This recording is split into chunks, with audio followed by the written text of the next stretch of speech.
Right now, tensions between the United States and Iran are pushing global oil prices higher. And even though Indonesia is far away from the conflict, the effects could eventually hit Indonesian consumers.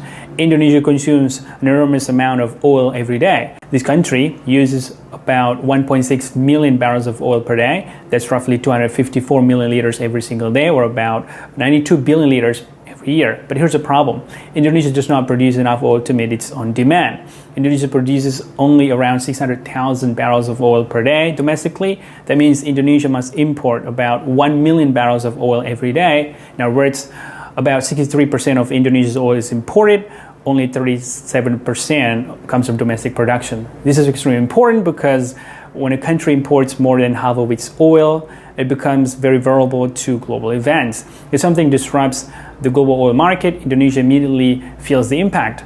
That's exactly what's happening right now. Because of the US-Iran conflict, the global benchmark oil price known as Brent crude surged above $100 to $119 per barrel.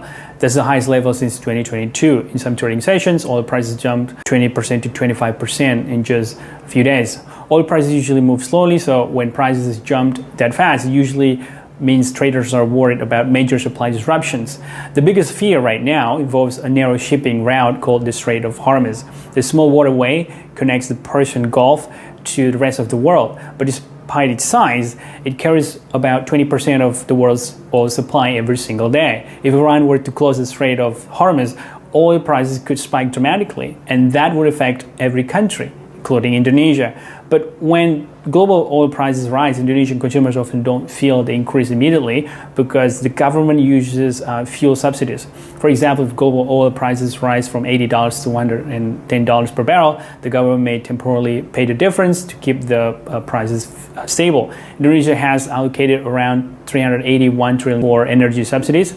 The goal is simple: to keep fuel and electricity affordable for the public. However, subsidies are not free, right? They come from the state budget.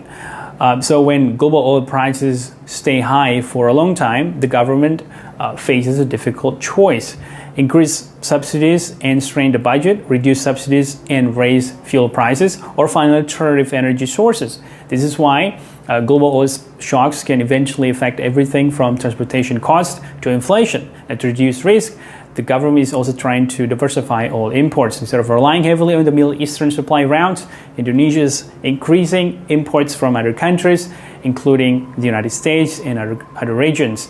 So while the war between the United States and Iran may seem far away, it has the potential to affect everyday life in Indonesia.